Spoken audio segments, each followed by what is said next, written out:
नमस्कार दोस्तों। अपने पिछले लेक्चर में मैंने इंडियन एविडेंस एक्ट 1872 के सेक्शन 3 के अंतर्गत कोड, फैक्ट्स और रेलेवेंट के डेफिनेशंस पर चर्चा की थी। आज के इस क्लास में हम उसी चर्चा को आगे बढ़ाएंगे और इंडियन एविडेंस एक्ट 1872 के सेक्शन 3 में डिफाइन अन्य शब्दों की परिभाषा का अध्ययन करेंगे। तो रेलेवेंट के बाद इंडियन एविडेंस एक्ट 1872 में डिफाइन किया गया है फैक्ट्स इन इश्यू को, जिसको हिंदी में कहते हैं विवाद्यक तथ्य। तो भारतीय साक्ष्य अधिनियम 1872 की धारा 3 में दी गई विवाद्यक तथ्य की परिभाषा के अनुसार the word fact in issue को डिफाइन करते हुए इंडियन एविडेंस एक्ट में लिखा गया है the expression facts in issue means and includes any fact from which either by itself or in connection with other facts the existence, non-existence, nature or extent of any right, liability or disability asserted or denied in any suit or proceeding necessarily follows.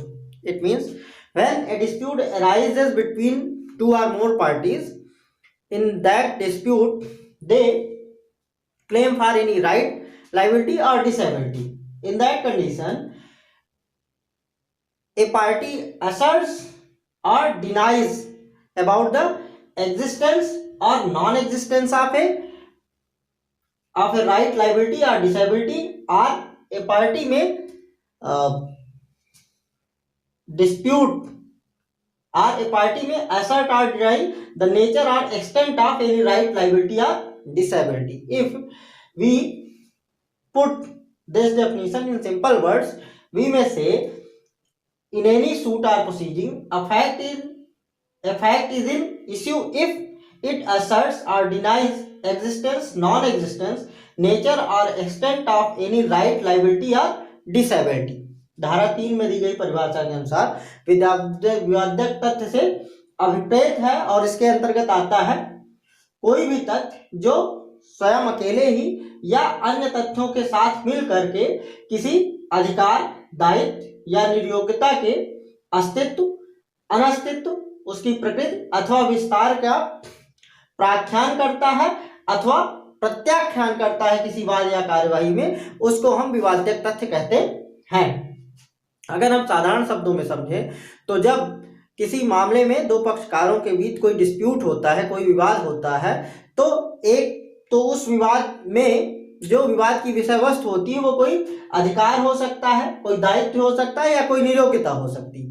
तो जिस पक्षकार के हित में जो बातें रहती हैं, किसी पक्षकार का हित यह सिद्ध करने में हो सकता है कि कोई राइट, लायबिलिटी या डिसेबिलिटी एग्जिस्ट करती है, या किसी पक्षकार के हित में यह हो सकता है कि कोई राइट, लायबिलिटी या डिसेबिलिटी एग्जिस्ट नहीं करती है।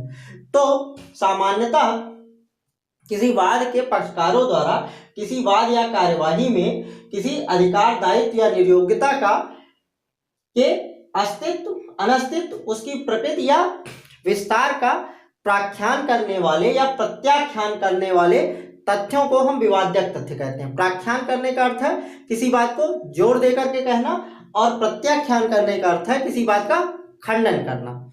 अगर हम इसको बहुत सीमित शब्दों में कहना चाहें तो हम ये कह सकते हैं कि विवाद्यक तथ्य वो तथ्य हैं जिसको लेकर के कि किसी वाद या कार्यवाही में पक्षकारों के बीच मतभेद है, उसको हम विवाद्यक तथ्य कहते हैं। सेक्शन 3 में फैक्ट्स इन इशू को डिफाइन करते हुए जो इलस्ट्रेशन दिया गया है उसके अनुसार ए और बी के बीच ए के ऊपर यह आरोप है कि उसने बी की डेथ काज की है। तो ऐसी स्थिति में वे तथ्य जो ए ने बी की डेथ काज की है, इसके फेवर या अगेंस्ट में जो भी तथ्य असर्ट्स किए जाएंगे या जो भी डिनाई किए जाएंगे वो सभी विवाद्यक तथ्य होंगे। जैसे अगर ये कि ए ने बी की डेथ काज की, मतलब ए ने कोई डेथ काज की, ये एक विवाद्यक तथ्य हो सकता है। ए ने बी की जो डेथ काज की वो डेथ काज करने के इंटेंशन से डेथ काज की, ये भी विवाद्यक तथ्य है। या ए अपने फेवर में grave and sudden provocation plead करता है, या वो कोई प्राइवेट डिफेंस प्लीड करता है, या वो कोई जनरल एक्सेप्शन प्लीड करता है। जैसे वो ये कहता है कि हम उस समय मैं अनसाउंडनेस ऑफ माइंड का शिकार था। तो ऐसी स्थिति में ये सारे तथ्य जो हैं वो ए का जो आपराधिक दायित्व बन रहा है इस मामले में, उसका या तो वो समर्थन करेंगे या खंडन करेंगे। तो ये वो सभी तथ्य जो ए के आपराधिक दायित्व का समर्थन या खंडन करते हैं वे सभी उस मामले में विवादक तथ्य कहलाएंगे। अगला शब्द जो भारतीय साक्ष्य अधिनियम की धारा 3 में परिभाषित है वह है डॉक्यूमेंट या दस्तावेज। धारा 3 में दी गई परिभाषा के अनुसार document means any matter expressed or described upon any substance by means of letter, figures or marks or by more than one of those means intended to be used or which may be used for the purpose of recording that matter।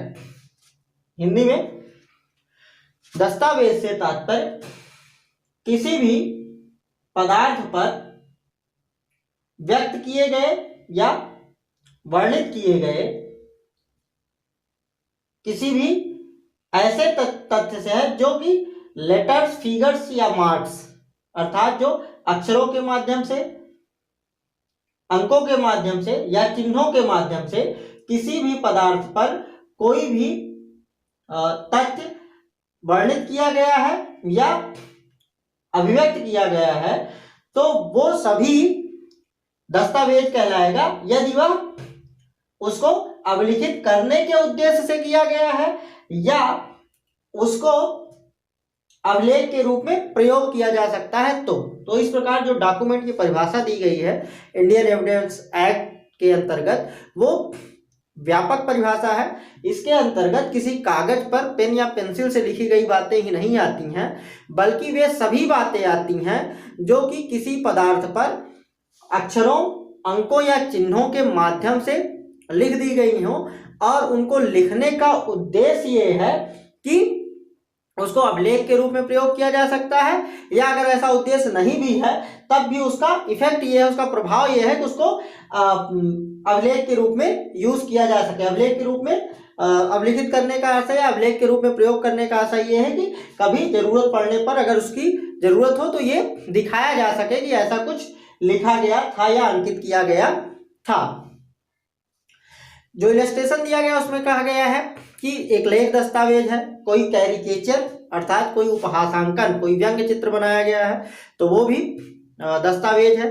अगर कुछ किसी शिला पर कुछ मुद्रित कर दिया गया है मतलब किसी पत्थर पर या दीवार पर कुछ बना दिया गया है, कोई चित्र है या कुछ लिख दिया गया है तो वो सभी दस्तावेज है। जैसा कि प्रीलिम्स एग्जाम्स में एक आध बार एक क्वेश्चन आया है कि एक धोबी अपने कस्टमर्स के यहाँ से, अपने ग्राहकों के यहाँ से जब कपड़ा लेता है तो वो खड़िया के माध्यम से दीवार पर कुछ निशान बना देता है तो क्या ये अभिलेख होगा? तो इसका उत्तर सकारात्मक है कि इसको अभिलेख माना जाएगा क्योंकि दीवार एक पदार्थ है जिसपे कि खड़िया के माध्यम से लाइनें खींच दी गई हैं तो ये क्या है, ये चिन्ह हो गए हैं और धोबी ने उसको इस तरीके से इसलिए बनाया है ताकि उसको याद रहे कि इस पर्टिकुलर घर से उसने इतने कपड़े लिए हुए हैं। तो पदार्थ भी है और चिन्ह भी वहां पर हैं और उसको चिन्ह खींचने का पर्पज ये है कि भविष्य में उससे याद किया जा सके कि कितने कपड़े थे, तो ये एक दस्तावेज होगा।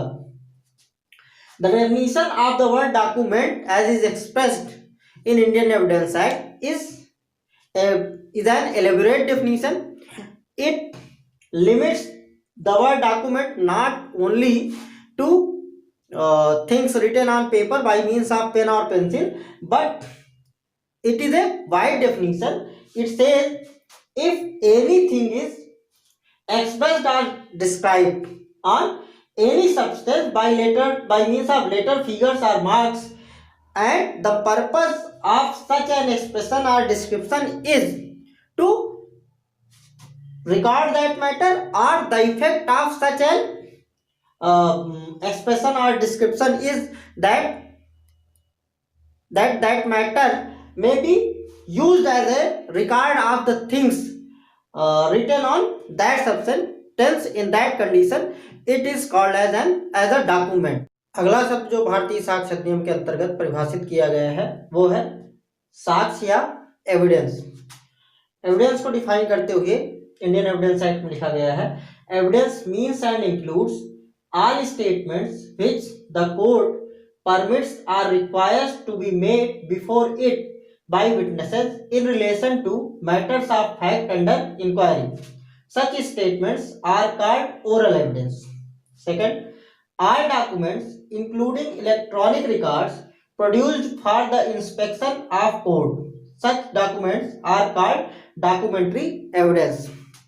साक्ष्य को परिभाषित करते हुए धारा 3 ये कहती है कि साक्ष्य से अभिप्रेत है और इसके अंतर्गत आते हैं किसी भी जांचाधीन मामले में, अर्थात किसी भी मामले जिसकी जांच न्यायालय द्वारा की जा रही है, उस मामले के संबंध में किए गए सभी कथन जो कि न्यायालय अपने सामने प्रस्तुत करने की अनुमति देता है या अपेक्षा करता है, वे सभी कथन जो है वो साक्ष्य कहलाते हैं, जो कि विटनेसेस द्वारा कहे गए, अर्थात साक्षियों द्वारा कहे गए वे सभी कथन जो कि न्यायालय अपने सम्मुख प्रस्तुत करने की अनुज्ञा देता है या अपेक्षा करता है, वे सभी तथ्य साक्ष्य हैं और ऐसे साक्ष्य मौखिक साक्ष्य कहलाते हैं। दूसरा, वे सभी दस्तावेज और इलेक्ट्रॉनिक्स रिकॉर्ड्स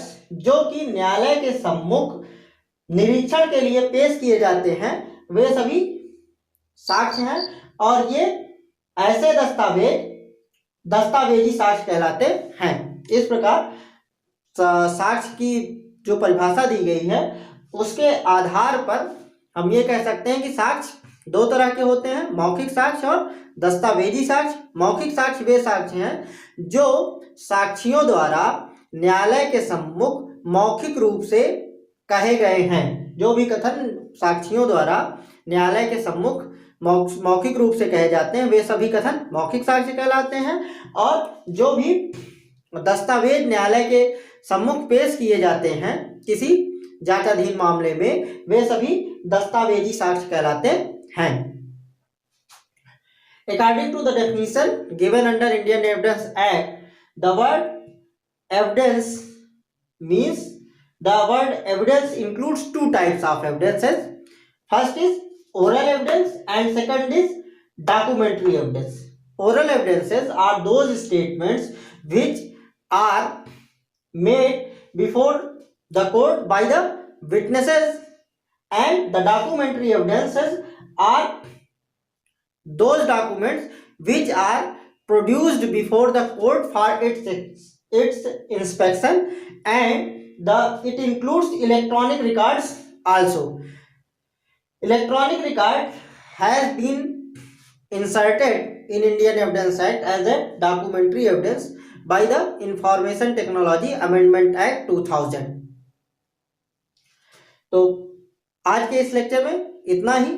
आगे के इंटरप्रिटेशन क्लास में प्रूव्ड, नॉट प्रूव्ड, डिसप्रूव्ड और इंडिया शब्द को डिफाइन किया गया है, जिस पर हम अपने अगले लेक्चर में चर्चा करेंगे। तो हमसे जुड़े रहने के लिए हमारे चैनल को सब्सक्राइब कीजिए और बेल नोटिफिकेशन पर ऑल सेलेक्ट कर दीजिए। और अगर आपको हमारे द्वारा दी गई जानकारी उपयोगी लगी हो तो इसको लाइक कीजिए और अन्य लोगों के साथ शेयर कीजिए। धन्यवाद।